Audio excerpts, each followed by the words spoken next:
One thing I don't get about Concord in its marketing strategy, really pulling back the clock, is that there's all this stuff on the internet about like how male chuds want to be attracted to the women, but there's a lot that I think about when I think about that, and when I see that, it really kind of strikes me that this is an example of corporate like stunning degrees of being out of touch and blind, because plenty of women have come on here and explained that they don't necessarily want to play as an unattractive character, but on top of that, like all of that,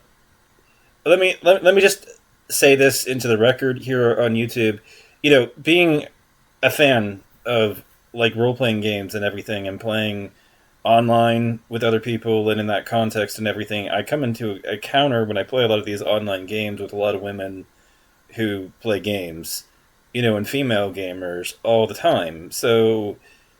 what I've always been aware of, especially during my time here on YouTube, as I watch, women stream playing games and everything, and making Let's Plays content and everything, and the women who make gaming related content that I see here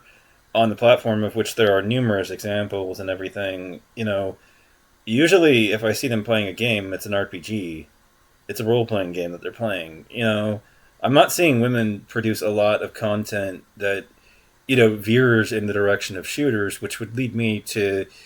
ask the fundamental question: why is Concord trying to appeal to this sort of median woman who basically doesn't want to be attractive to the male gaze because they're so concerned about potentially being hit on by men that they deliberately uglify themselves in order to avoid such a terrible fate and everything? Is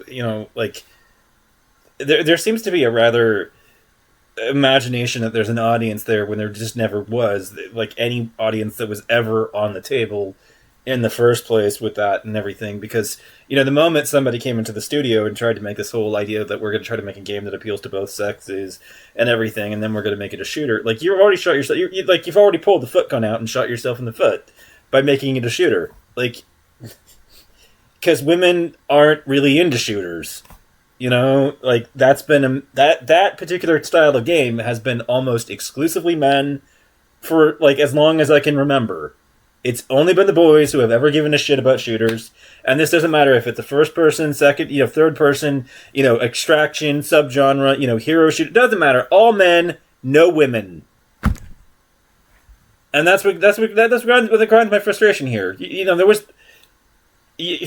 So why try to make the characters as unattractive as possible to women? Because maybe you want to be able to appeal to women, but women weren't going to be playing that game for the most part. Like I can't wrap my head around what they were thinking with the character designs.